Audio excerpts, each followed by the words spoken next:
예, 하나님 말씀 요한일서 4장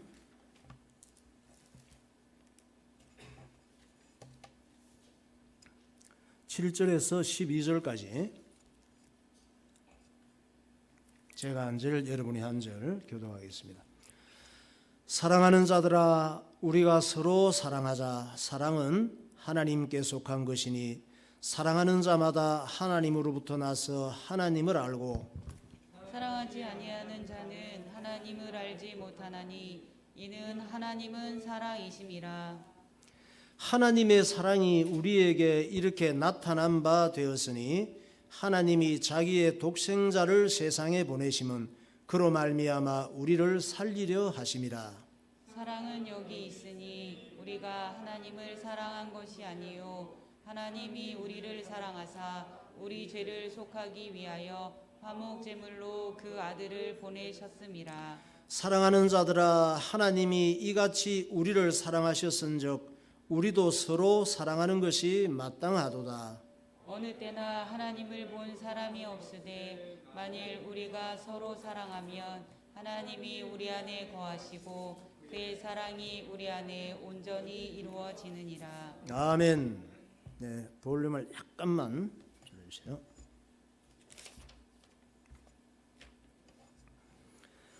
네, 2022년도도 잘 되시기를 바랍니다. 할렐루야. 잘 되기를 바랍니다. 아멘 하면 잘 되는 게 아니에요. 잘 되도록 살아야지. 잘 되는 생각을 하고 잘 되는 말을 하고 잘 되는 행동을 하고 잘 될 수밖에 없는 인간관계를 하고 그래야 잘 되지. 말만 목사님이 2022년도에는 잘 되시기를 바랍니다. 그러니까 아멘. 그러고 잘 되면 얼마나 좋을까. 목사님도 좋지. 맨날 강단에 있어서 잘 되기를 바랍니다. 그러고 여러분 아멘. 그러면 맨날 잘 된다면. 목사님 또 그렇게 해서 말로만 한다고 잘 되지 않기 때문에 잘 되게 하는 방법을 하나님께서 성경에 주셨으니까 하나님 말씀을 통해서 어떻게 하면 잘 될 수밖에 없는 내용을 전달할 수 있을까? 할렐루야. 애를 쓰는 거예요. 예. 그래서 잘 되기를 원한다면 일단 간단하게 저 부분을 알아야 돼요. 따라하겠습니다. 내가 정말 나를 사랑한다면, 예. 내가 정말 잘 되기를 원한다면 매사에 좋게 생각하고 매사에 감사하고 매사에 긍정적으로 말하는 사람이 되자. 아멘. 말로만 하지 말고 매사에 좋게 생각하라고. 안 좋은 것도 좀 좋게 생각하세요. 그러면 좋게 돼요. 불평, 불만, 원망할 것도 그래 하지 말고 감사해봐. 왜냐하면 그런 일들 속에도 감사할 일이 많아. 살다가 보면은 목사님이 살아보니까 그래. 불평, 불만하고 원망하고 싸울 일들이 감사하면은 감사할 일이 돼버려. 안 그러면 우울증이 걸리고 죽어요. 그리고 매사에 부정적으로 말하는 걸 우리는 배우잖아. 근데 긍정적으로 좋은 쪽으로 자꾸 말하는 사람이 돼야 내 인생이 긍정 마인드가 되면서 긍정적인 인생이 되는 거예요. 할렐루야. 제가 어제 그 신문을 보니까 일면 머리 기사에, 일면은 뭐예요? 신문을 딱 펼치면 제 앞부분이잖아. 사진이 크게 나오고 또 머리 기사에 세계를 휩쓴 오미크론 하루에 149만 명 최다 확진 이렇게 나왔어요. 내용을 보니까 미국에는 하루 평균 25만 4천 명이 감염이 돼. 우리나라는 3발의 피해요. 프랑스는 하루에 18만 명, 영국은 13만 명.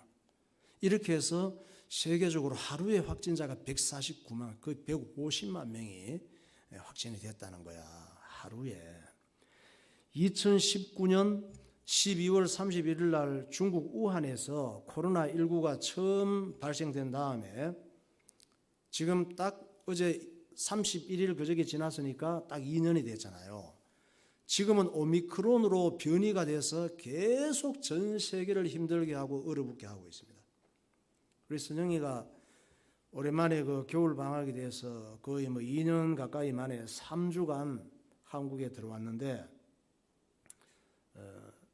올 때 이틀 걸리고 싼 비행기 타려고 비행기를 3번이나 갈아탄 거야. 3번 갈아타면은 200만 원짜리가 돈 100만 원이면 된대요. 알뜰하죠.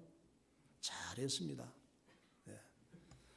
그래갖고 어쨌든 그렇게 여러 번 갈아타고 오는데 올 때 이틀 걸리고 갈 때 또 이틀 걸리고, 올 때 검사 3번 받고 갈 때 검사 3번 받고, 뭐 코에도 막 이래 하는 거 있잖아. 그 검사 3번씩 받고 집에 와서 10일 격리하고, 그러고 나니까 한국에서 지낼 시간은 일주일 정도밖에 그것도 겨우 돼요. 코로나 발생 초기인 2020년 1월 달에는 다들 간단하게 생각을 했지. 이제 봄이 되고 3월, 4월 날씨가 따뜻해지면은 코로나가 사라질 거야. 의사들도 전문가들도 그런 얘기를 많이 했어요. 그런데 코로나 바이러스는 아이고 웃기고 있네. 나 절대 안 없어져. 그러면서 봄이 돼도 여름이 돼도 가을이 가고 겨울이 가고 또 봄이 되고 또 여름이 가고 또 가을이 가고 또 겨울 지금이 됐는데도 메롱 그러고 있는 거야. 나 아직도 건재해 그러면서. 이게 수많은 이 동네 가게 뭐 식당 사업장들, 여기는 코로나 사태가 해결되기를 손꼽아 기다리면서 고생을 하시다가 이제는 지치고 포기하고 임대료도 못 내고 가게 문을 닫고 어찌해야 좋을지를 모르게 되었습니다. 내가 왜? 내가 뭐? 이렇게 소리 지르고 싶지. 내가 왜 코로나 바이러스 때문에 이렇게 피해를 입어야 돼? 내가 뭘 잘못했는데? 내가 코로나 바이러스와 무슨 상관이 있는데? 코로나 너는 나를 왜 이렇게 힘들게 해? 응? 이럴 수 있잖아요. 그런데 사실은 우리가 다 코로나 바이러스하고 상관이 있어요. 뭐가 상관이 있는데요? 이럴 수 있지. 왜냐하면 우리 중에 누군가가 코로나 바이러스가 발생되도록 살았기 때문에 그래요. 누군가가 잘못 살면 주변 사람들도 다 피해를 입어. 집에서 이제 내가 잘못 살면 우리 가족이 다 피해를 입을 수가 있습니다. 그 사람들은 아무 잘못이 없는데 내가 아빠고 남편이고 그러기 때문에 피해를 입을 수가 있어. 제가 잘못 살면, 잘못 생각하고 잘못 살면 우리 성도들이 다 피해를 입을 수가 있습니다. 왜? 제가 목사이기 때문에 그런 거예요. 우리라고 하는 게 뭐냐 그러면 우리라고 하는 것은 남편과 아내, 부부도 우리라고 할 수가 있습니다. 남편, 아내, 아빠, 엄마, 딸, 아들, 가족도 우리라고 할 수가 있죠. 국가의 국민들도 우리예요. 전 세계 인류도 우리라 이렇게 말할 수가 있습니다. 그러니까 나 아닌 다른 사람이 뭔가 잘못 살고 바보같이 살면 나도 피해를 입을 수가 있어. 왜? 우리이기 때문에 그렇습니다. 지금 지구 인구가 얼마나 되나요? 70억 정도 되잖아. 지민이 지구 인구 안 세어봤지? 세어본 사람이 한 70억 넘는데요 지금. 그런데 이 70억 인구가 사실은 한 몸과 같아. 왜냐하면 지구를 몸으로 보자고. 지구 한 개 덩어리를 이렇게, 이게 지구야. 이게 진짜 지구는 아니고 컵 뚜껑이야. 근데 지구가 이렇게 동그랗게 생겼단 말이야. 그런데 이걸 지구로 보자고. 근데 우리는 이 지구, 동그란 지구에 다 붙어 살고 있잖아. 지구는 하나지만 우리가 다 붙어 살고 있다고. 그러니까 우리라고 하는 모든 70억 인구가 다 붙어 사는 거야. 아래 위도 없어. 내 발 닿는 곳이 땅이고 머리 있는 곳은 다 하늘이야. 이 밑에 간다고 떨어지고 그런 거 아니에요.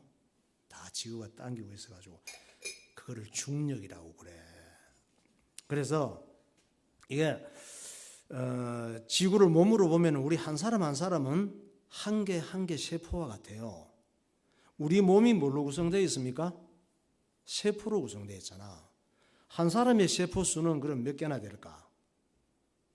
우리 학생들 중에 한 사람의 세포 수는 보통 목사님 기준으로 60조 개가 돼. 한송이 집사 저 정도 되면은 한 70조 개가 돼요.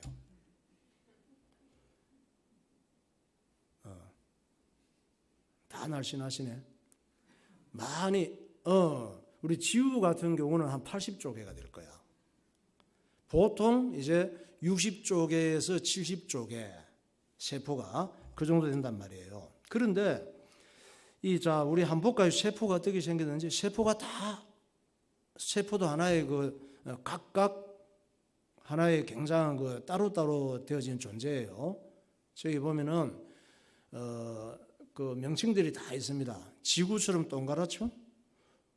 저 굉장히 확대해 놓은 거예요. 세포는 눈에는 안 보여요. 확대해서 그 안을 아주 크게 확대해서 보면은 하나의 각 사람이 장기가 있는 것처럼 각 지체가 있는 것처럼 세포도 하나고 완전한 존재란 말이에요. 저 세포 속에 엄청난 공장이 들어있대요. 공장. 에너지를 발생시키고 받아들이고 하는 것들이 기능들, 기억하는 거 막 이런 것들이 엄청난 것들이 저 세포 한 개 속에 들어있대. 다 따로따로란 말이에요. 저것이. 이 60조 개의 세포 중에 몇 개만 병이 들고 병균을 이기지 못하면 60조 개는 한꺼번에 전멸할 수가 있습니다. 그러니까 60조 개의 세포는 각자 따로따로지만 우리라고 하는 공동체예요. 그래서 60조 개의 세포가 야 너는 망해! 나만 잘 될 거야! 이렇게 하는 세포를 보고 타락했다 그래. 또 이 세포들이 경쟁해서 남을 짓밟고 나만 욕심껏 성공하기를 원하면은 이런 세포를 못된 세포라 그래요. 그걸 이기적인 세포라 그래. 덩신이라 그래요. 바보라고 합니다. 그러니까 부부도 공동체예요. 가족도 공동체예요. 내 옆에 앉은 이웃도 공동체예요. 이 사람들도 크게 보면은 국가도 공동체예요. 더 크게 보면은 인류도 공동체야. 지구에 붙어 사는 모든 70억 인구가 공동체예요. 지구라는 한 몸에 붙어 사는 세포들과 마찬가지라고 할 수가 있습니다. 그러니까 우리는 서로 다 잘 되기를 바라며 살아야죠. 우리 몸에 있는 세포 60조 개가 서로 다 연관이 되어 있다니까. 서로 다 잘 돼야 돼. 건강하고. 한쪽이 병들고 병균을 이기지 못해서 약해지면은 그 약해진 세포, 면역이 떨어진 세포 때문에 몸 전체가 다 전멸하는 거예요. 그러면 우리는 원래 어디에 있었을까? 우리 각 사람은 원래 어디에 있었을까? 아빠, 엄마 속에 있었나? 아빠, 엄마보다 더 위에 첫사람 아담 속에 과거의 모든 인류, 지금 살고 있는 모든 인류, 앞으로 태어날 모든 인류가 아담 속에 다 있습니다. 아담이라고 하는 한 사람 속에. 창세기 1장 7절 8절 보세요. 자, 우리가 내려가서 거기서 그들의 언어를 혼잡하게 창세기 1장 7절 8절. 하나님이 궁창을 만드사 궁창 아래의 물과 궁창 위의 물로 나뉘게 하시니 그대로 되니라. 하나님이 궁창을 하늘이라 부르시니라. 저녁이 되고 아침이 되니 이는 둘째 날이니라. 하나님이 큰 바다 짐승들과 물에서 번성하여 움직이는 모든 생물을 그 종류대로 날개 있는 모든 새를 그 종류대로 창조하시니 하나님이 보시기에 좋았더라. 하나님이 그들에게 복을 주시며 이르시되 생육하고 번성하여 여러 바닷물에 충만하라. 새들도 땅에 번성하라 하시니라. 자, 이 궁창이라고 하는 것은 이 지금 이 공간이 있잖아요. 이러는데 거기에 하나님께서 이제 그 지구 이걸 창조하시는데 여기에서 아담 하와를 만드시는데 첫 사람이란 말이에요. 이 아담 속에 모든 인류가 들어있었다고 보면 돼. 그 아담을 통해서 인류들이 전부 다 발생이 된 거예요. 그래서 우리는 따로 사는 것 같지만 우리 몸속에 신경이 있죠. 몸속에 신경처럼 모든 사람은 다 연결되어 있다고 보면 돼요. 그러니까 우리는 그런 생각을 해요. 나 혼자 잘 살면 될 것 같지만 사람은 혼자 잘 살 수가 없어요. 이게 하나님의 창조 원리예요. 남이 살기 힘들면 나하고 상관없을 것 같죠. 남이 힘드는 것이 나하고 뭔 상관이야. 이렇게 생각할 수 있잖아요. 상관이 있어요. 남이 살기 힘든 것은 마치 내 세포 중에 일부가 병드는 것과 같아요. 남이 코로나 걸리면 나하고 뭐 상관이 있나? 코로나 걸리든지 뭐 오미크론 걸리든지 나하고 뭐 상관이 있나? 상관이 있는 줄 알죠, 우리가. 상관이 없습니까? 무식한 사람이지. 상관이 있는 줄 아니까 마스크 쓰고 소독하고 그러잖아요. 우리가 누군가를 시기하고 질투하고 미워하고 딴 사람이 잘 되는 걸 싫어할 수도 있잖아요. 그래서 나온 말이 사촌이 땅 사면 어때? 기분 좋아요? 우리나라 사람들 만들어 놓은 속담 중에 사촌이 땅 사면 축하해 줘야 되는데 배가 아프다는 거예요. 그런데 그런 생각은 내가 내 몸을 해치고 나를 자해하는 것과 같아. 그것이 바로 마귀 바이러스예요. 마귀 바이러스에 감염이 되면은 다른 사람이 잘 되는 게 싫어. 코로나 오미크론은 사실은 무서운 게 아니에요. 정말 무서운 바이러스가 있는데 코로나보다 더 무서운 바이러스는 우리가 서로 사랑하며 살지 못하게 하는 마귀 바이러스예요. 예수님께서 왜 오셨느냐? 우리가 서로를 어떻게 사랑하며 살아야 되는지를 보여주시기 위해서 오신 거예요. 우리가 서로 사랑하며 살아야 되는데 그렇게 못 사니까 우리가 어떻게 하면 서로 사랑하며 살아야 되는지를 롤 모델로 보여주신 거예요, 예수님께서. 여러분이 따라합시다. 사랑하는 방법도 배워야 한다. 부모가 자식을 얼마나 사랑합니까? 애들도 부모를 얼마나 사랑하는데 몰라서 그렇지. 근데 사랑하는 방법이 잘못되어 있는 거야. 사랑하는데. 그래서 부부가 원수가 되고 깨지고 부모 자식이 원수가 되고 힘생기면 집 나가고 그리고 죽고 이런 일이 생기는 거예요. 사랑하는 방법을 몰라가지고 사랑하는 방법도 배워야 잘 사랑할 수가 있는 거예요. 사랑하는 방법을 잘 모르면 사랑하는 사람인데 큰 피해를 줄 수가 있습니다. 남에게 피해 입습니까? 남에게 피해 입는 건 어려운 일이 아니에요.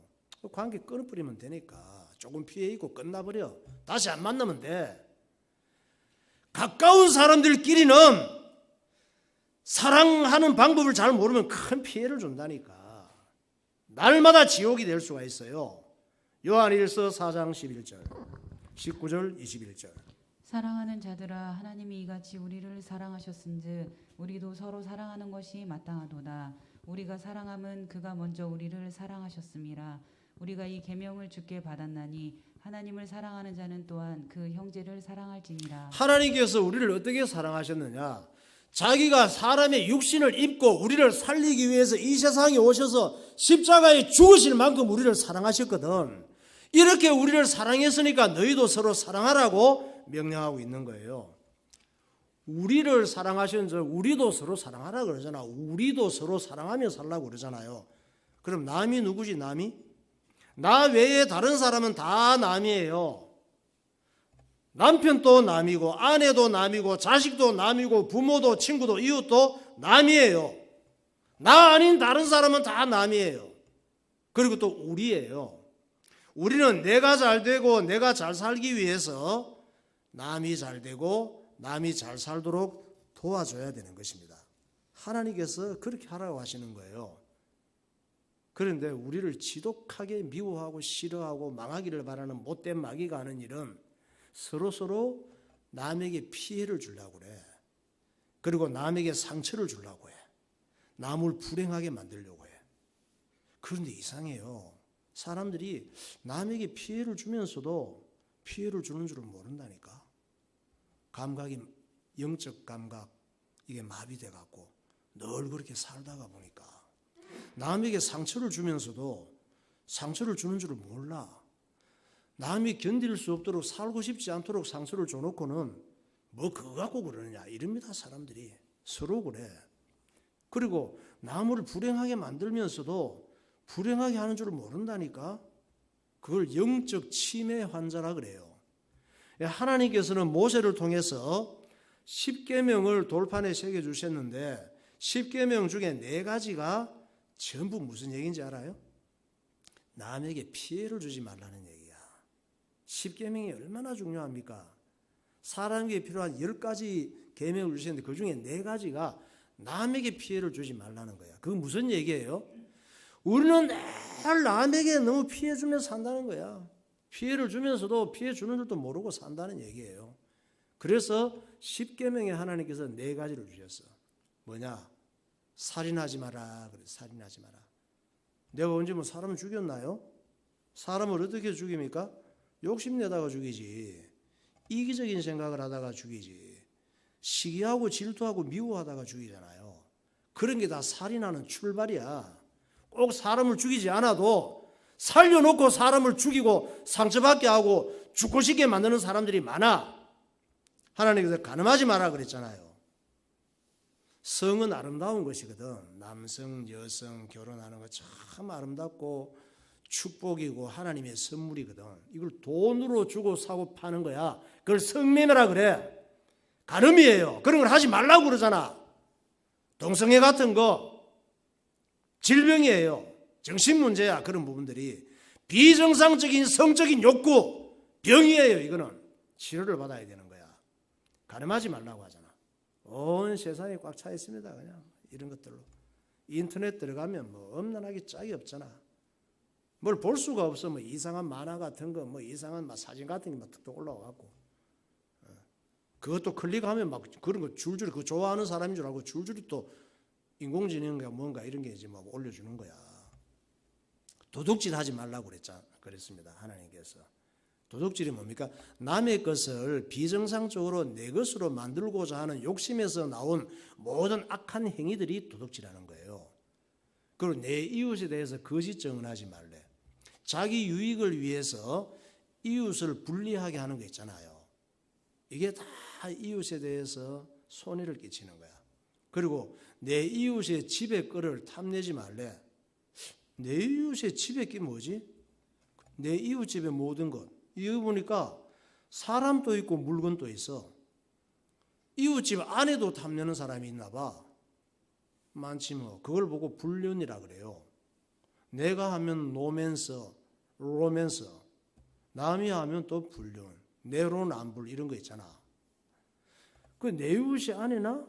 그의 재산, 남종, 여종, 그의 소, 그의 낙이 네 이웃의 소유는 뭐든지 탐내지 말라는 거야. 그걸 내 것으로 탐내서 맨날 텔레비전 보면은 재판하고 검찰 조사받고 이러잖아요. 또 모세를 통해서 주신 이스라엘의 국법인 레위기에서는 사회적으로 어렵고 소외되고 경쟁력 없는 사람들을 어떻게 대해야 될지를 말씀하고 있습니다. 조금 길어요, 이거는. 사회에 어려운 사람들. 레위기 19장 11절 이하. 너희는 도둑질하지 말며 속이지 말며 서로 거짓말하지 말며 너희는 내 이름으로 거짓 맹세함으로 내 하나님의 이름을 욕되게 하지 말라. 나는 여호와니라. 너는 내 이웃을 억압하지 말며 착취하지 말며 품꾼의 삭슬 아침까지 밤새도록 내게 두지 말며 너는 귀먹은 자를 저주하지 말며 맹인 앞에 장애물을 놓지 말고 내 하나님을 경외하라. 나는 여호와니라. 너희는 재판할 때에 불의를 행하지 말며 가난한 자의 편을 들지 말며 세력 있는 자라고 두둔하지 말고 공의로 사람을 재판할지며 너는 내 백성 중에 돌아다니며 사람을 비방하지 말며 내 이웃의 피를 흘려 이익을 도모하지 말라. 나는 여호와니라. 너는 내 형제를 마음으로 미워하지 말며 내 이웃을 반드시 견책하라. 그러면 내가 그에 대하여 죄를 담당하지 아니하리라. 원수를 갚지 말며 동포를 원망하지 말며 내 이웃 사랑하기를 내 자신과 같이 사랑하라. 나는 여호와이니라. 내 이웃을 사랑하는데 네 몸처럼 사랑하라고 그러잖아. 왜? 이웃을 위해서 그런 것이 아니고 내가 잘 살기 위해서. 그리고 경제력이 있는 사람들, 이 경쟁사회잖아요. 경제력이 있는 사람들은 가난하고 밥 먹기 어려운 상황에 있는 사람들을 외면하지 말고 그들도 먹고 살 수 있도록 돌보라고 명령하고 있습니다. 레위기 19장 9절 10절. 너희가 너희의 땅에서 곡식을 거둘 때에 너는 밭 모퉁이까지 다 거두지 말고 내 떨어진 이삭도 줍지 말며 내 포도원의 열매를 다 따지도 말며 내 포도원에 떨어진 열매도 줍지 말고 가난한 사람과 거류민을 위하여 벌어두라. 나는 너희의 하나님 여호와이니라. 무슨 얘기입니까? 이제 농사를 짓다가 벼베기를 하잖아. 채원아, 벼베기를 하는 거 봤어? 벼베기 있어. 목사님 나중에 보여줄게. 벼베기를 하다가 그게 시골에서는 이제 1년 수확을 거두는 것이고 월급 받는 거잖아요. 이런 걸 할 때에 너무 깨끗하게 이삭을 베지 말고 좀 흘려 놓으라는 거야. 월급 받으면 돈을 좀 뿌려 놓으란 말이야. 이렇게. 그래서 이 밥 먹기 어려운 사람들, 노숙자들이 와서 좀 주워 가도록. 포도를 딸 때도 포도를 따잖아. 그럼 1년에 한번 포도 딸 때 포도를 좀 흘려 놓으란 말이야. 이렇게. 그럼 가난하고 힘들고 먹기 살기 어려운 사람들이 와서 좀 주워 가서 먹고 살 수 있도록. 월급 타면 좀 돈 좀 뿌려놔 이래. 오다가. 어려운 사람들이 있을 때 집 앞에 한 돈 10,000원씩 놓고 오고, 우리 집 옆에 먹고 살기 어려운 할아버지 할머니 자식도 없고 있잖아요. 그러면 봉투에 넣어가지고 한 20,000원씩 놓고 오고. 아무도 안 그러겠지만 하나님께서 그렇게 하라는 얘기야. 그래서 모세가 이 말씀을 받을 때는 그 시대의 가장 사회적인 약자가 누구냐 하면 이민자들이에요. 고아, 과부 이런 사람이 많았어요. 왜냐하면 그때는 전쟁을 많이 했어. 옛날에 전쟁 뭘로 했을까? 칼로 했지. 칼로. 응? 칼로 쫙 가지고 사람을 찌르고 피는. 총 맞아 죽는 건 행복한 거예요. 빵 맞으면 탁 죽으면 되잖아. 칼은 그냥 싸우다가 피투성이 돼갖고 죽는 거야. 그 보통 뭐 전쟁하러 여자들이 다녀요 옛날에? 응? 지금은 앉아서 기계로 하지만 남자들이 나가서 뭐 막 칼싸움하고 막 그냥 말 타고 가서 뭐 많이 죽었거든. 그러니까 여자분들이 남편이 전쟁터에 가서 죽으면 과부가 돼버리는 거야. 자식들은 고아가 돼버리고. 그때는 지금처럼 직장 갈 데가 없어. 먹고 살 길이 없어져 버리는 거야. 그러니까 고아, 과부, 그리고 전쟁하고 나면 그 전쟁에서 지는 나라 있잖아요. 지는 나라 사람들은 포로로 잡혀가서 노예가 되는 거야. 종이 되는 거예요. 그래서 성경에 보니까 사드락, 메삭, 아벤느고, 다니엘 이런 사람들도 전부 종이 되잖아. 노예가 되고. 그러니까 이런 이민자들, 과부, 어려움에 처한 사람들이 많은데 이들을 무시하지 말라는 거야. 그러고 되고 싶어 되나? 가난하고 싶어 가난해? 병들고 싶어 병드느냐고. 누가 노예로 살고 싶어? 다 주인으로 잘 살고 싶지. 이런 사람들을 불쌍히 여기고 안쓰럽게 생각을 하고 외면하지 말고 내 몸의 일부처럼 생각을 하고 내 가족처럼 생각을 하고 그들의 필요한 것을 챙겨주고 그들도 잘 생활할 수 있도록 힘껏 도와주라는 거예요. 하나님의 마음이야. 그것이 남이야 죽든지 말든지 뭐 굶든지 말든지 나만 잘 살겠다고 악착같이 살잖아. 우리는 하나님께서 싫어하셔요. 그런 걸. 그렇게 살면 나도 잘 살 수가 없다는 얘기야. 그리고 나보다 못한 사람 앞에서 우린 자랑질 잘하잖아. 나보다 잘 살고 능력 있는 사람 앞에서는 뭐 은매 기주고 이러면서 나보다 좀 어려움이 있는 사람들한테는 자랑질해. 나보다 못한 사람 앞에서 보란듯이 자랑질하지 말라는 거예요. 죄 짓는 일이니까. 신명기 24장 19절에서 22절. 내가 밭에서 곡식을 벨 때에 그 한 뭇을 밭에 잊어버렸거든. 다시 가서 가져오지 말고 나그네와 고아와 과부를 위하여 남겨두라. 그리하면 내 하나님 여호와께서 내 손으로 하는 모든 일에 복을 내리시리라. 내가 내 감람나무를 떤 후에 그 가지를 다시 살피지 말고 그 남은 것과 객과 고아와 아부를 위하여 남겨두며 내가 내 포도원의 포도를 딴 후에 그 남은 것을 다시 따지 말고 객과 고아와 과부를 위하여 남겨두라. 너는 애굽 땅에서 종되었던 것을 기억하라. 이러므로 내가 내게 이 일을 행하라 명령하노라. 하나님께서는 이 땅에 살아갈 때에 외롭고 소외되고 불쌍하고 힘들게 사는 사람들을 얼마나 안쓰럽게 생각을 하고 그들도 같이 생활하는데 어려움 없이 살도록 도와주는 것이 하나님의 뜻이에요. 이런 정신으로 사는 것이 이웃을 사랑하며 사는 것이고 나도 잘 살 수 있는 거예요. 찬양합시다. 괴로울 때 주님의 얼굴 보라.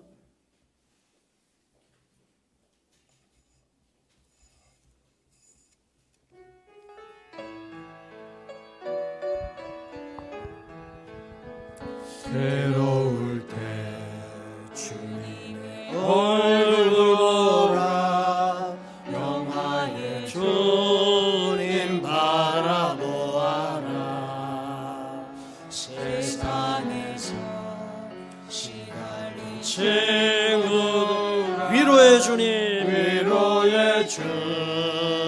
바라보아라 눈을 들어 주를 보라 눈을 들어 주를 보라 내 모든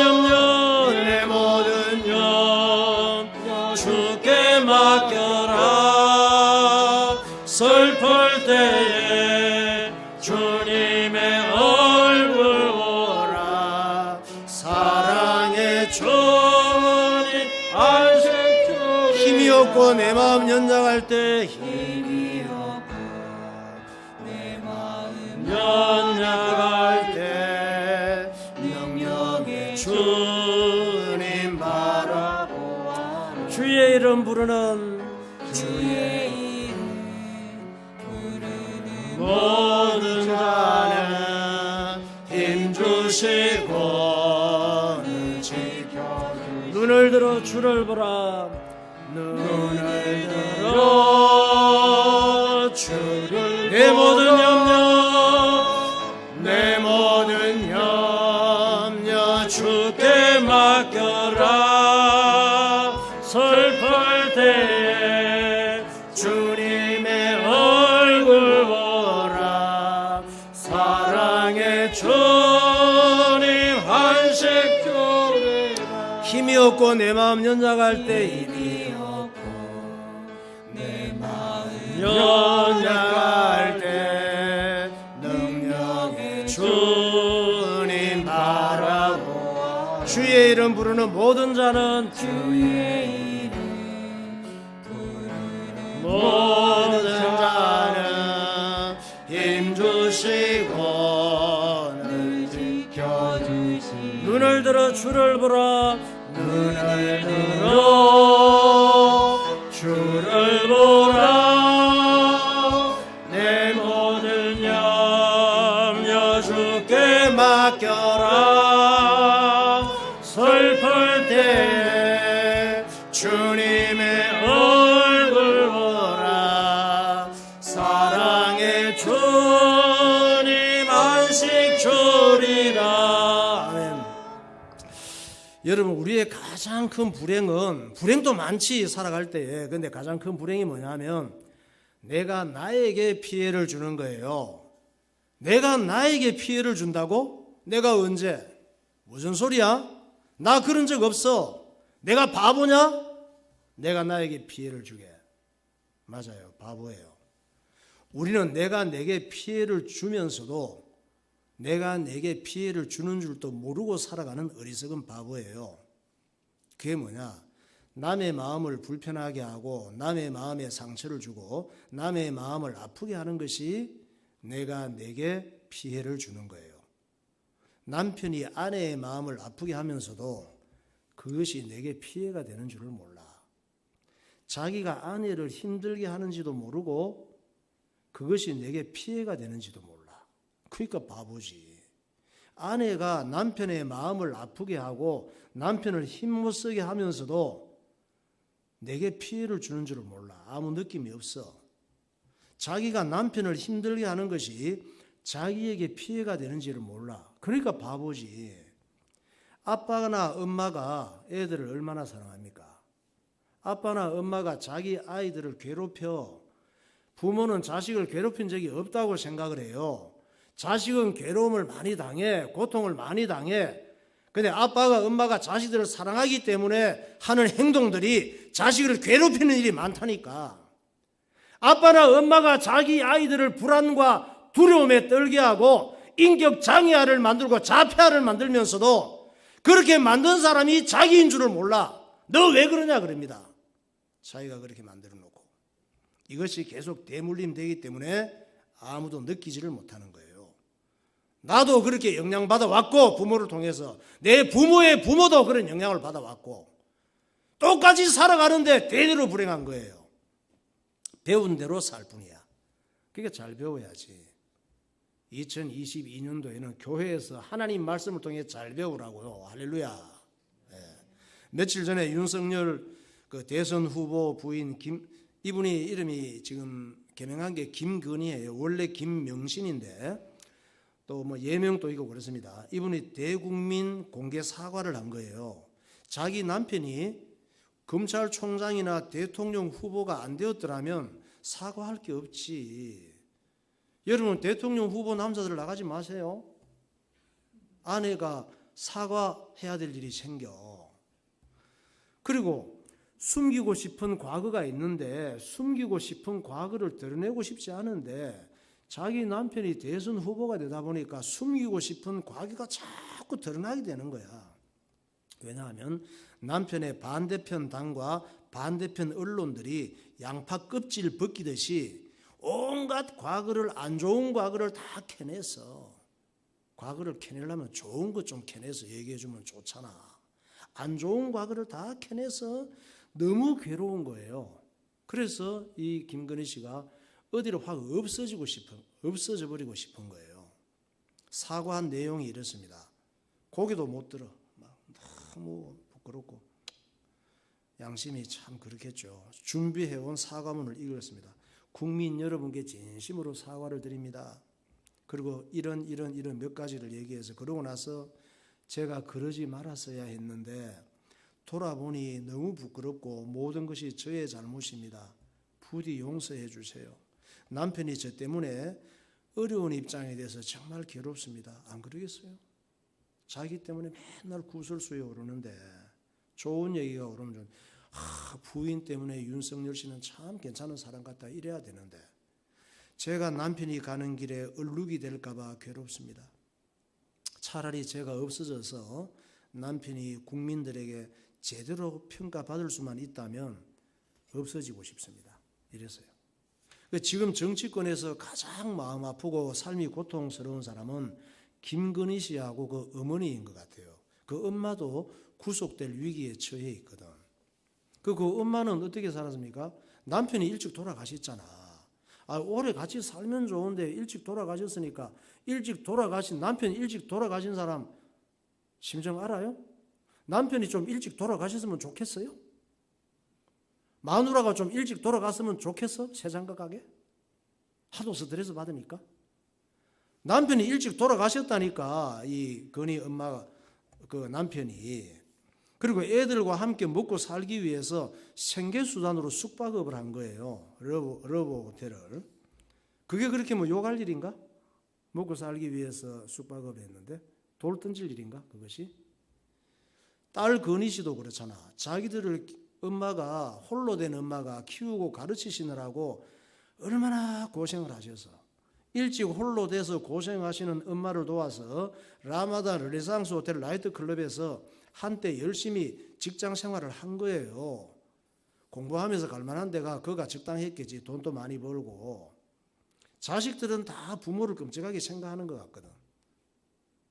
부모들도 그렇잖아요. 어릴 때.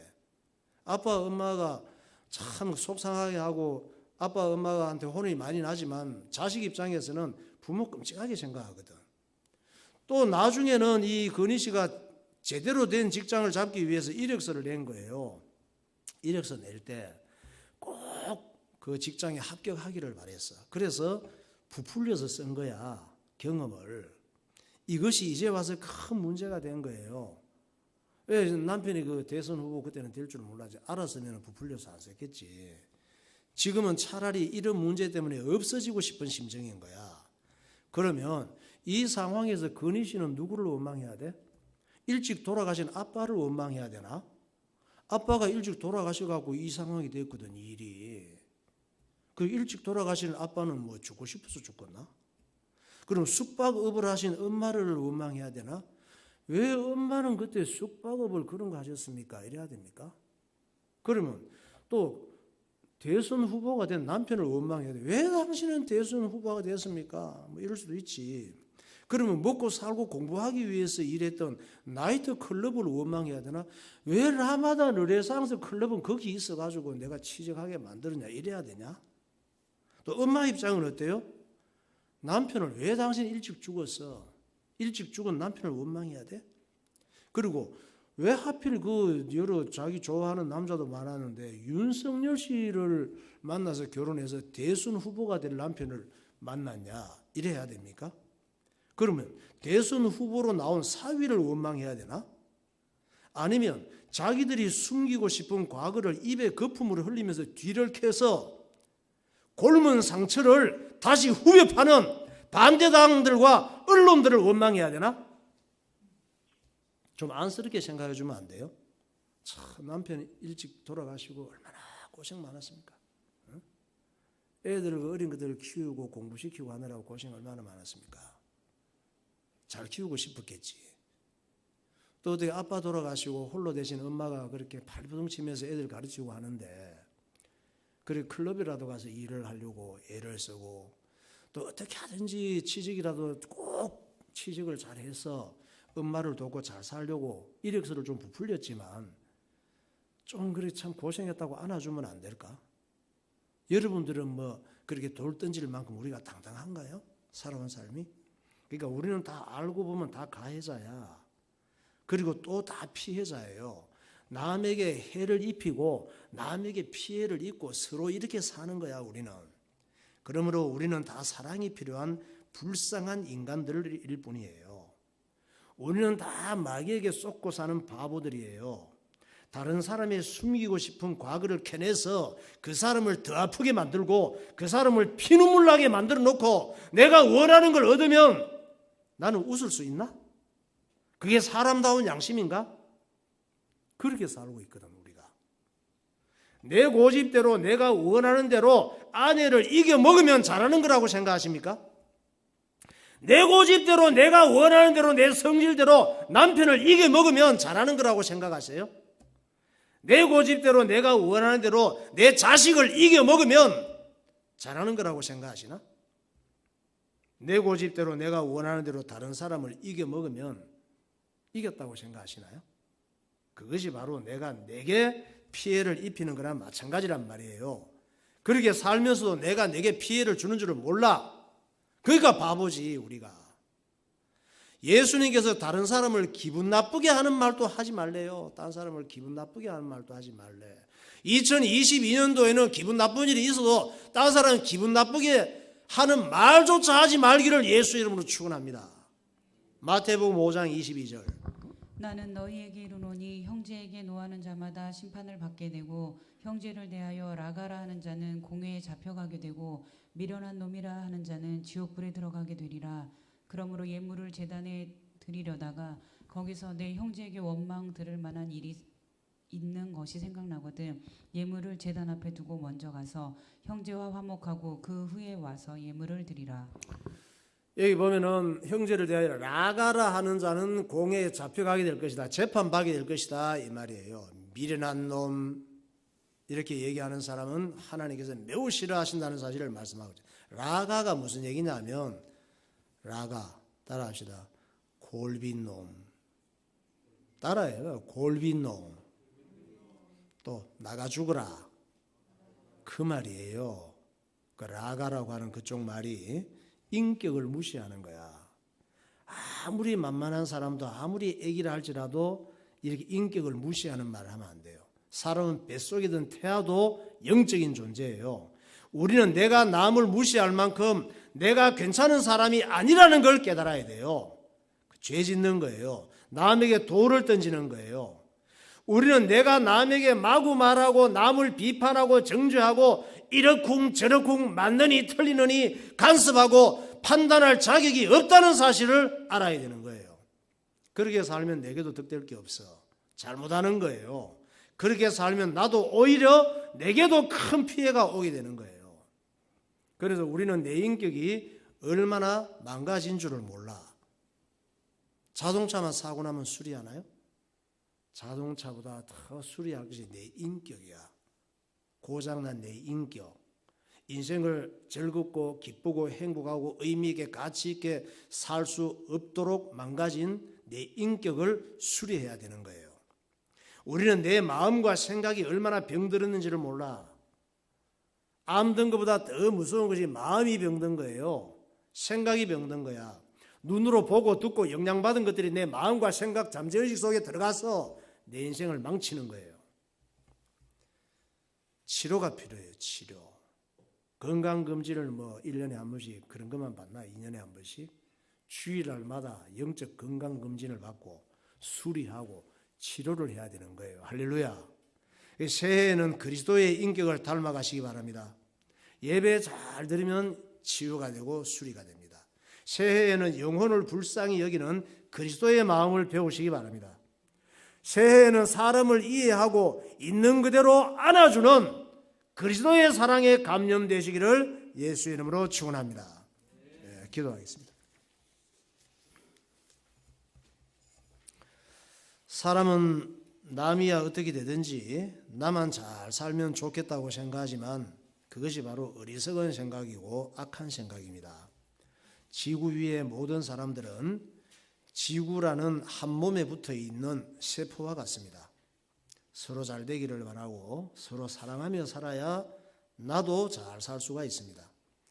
예수님께서는 우리가 서로 잘 되기를 바라고 서로 사랑하며 사는 방법을 보여주셨습니다. 내가 잘 되고 내가 잘 살기 원한다면 남이 잘 되고 남이 잘 살도록 도와줘야 합니다. 이 땅의 불행은 남이야 죽든지 말든지 나만 잘 살면 되지 하고 살기 때문입니다. 마귀가 원하는 것이고 마귀의 속성입니다. 우리는 남을 비판하고 정죄하고 맞느니 틀리느니 잘합니다. 남의 인생에 온갖 간섭을 다하고 남을 기분 나쁘게 하면서도 자기의 인격이 얼마나 고장나 있는지를 모르는 바보와 같습니다.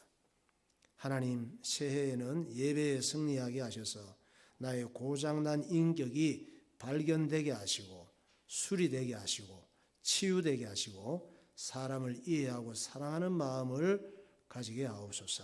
통성으로 기도하겠습니다.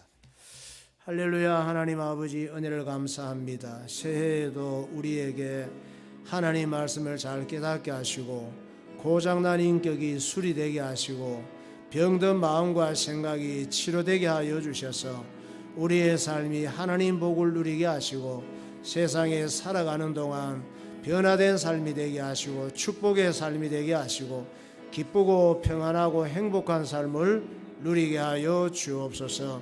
성령의 충만한 한 해가 되게 하여 주옵소서. 하나님 말씀을 순종하며 살게 하시고 예배에 승리하는 한 해가 되게 하여 주옵소서. 예수님 이름으로 기도하옵나이다. 하나님 아버지, 2022년 한 해 하나님 앞에 예배드리며 신년 감사주일로 시작을 합니다. 금년 한 해에는 지금까지 살아온 것처럼 살지 않게 하시고 하나님 말씀을 통하여 예배에 승리하며 예배를 통하여 하나님 말씀을 깊이 깨닫게 하시고 우리의 고장난 인격이 수리가 되는 날들이 되게 하시고 병든 마음과 생각이 치유를 받아서 하나님 앞에 기쁨이 되며 남도 잘 되고 나도 잘 되는 복을 누리는 승리하는 한 해가 되게 하여 주옵소서. 잠시라도 악한 원수 마귀에게 쏟고 우리의 삶이 무너지지 않고 주님과 동행하는 한 해가 되게 하여 주옵소서. 예수 그리스도 이름으로 축복하며 기도하옵나이다. 아멘.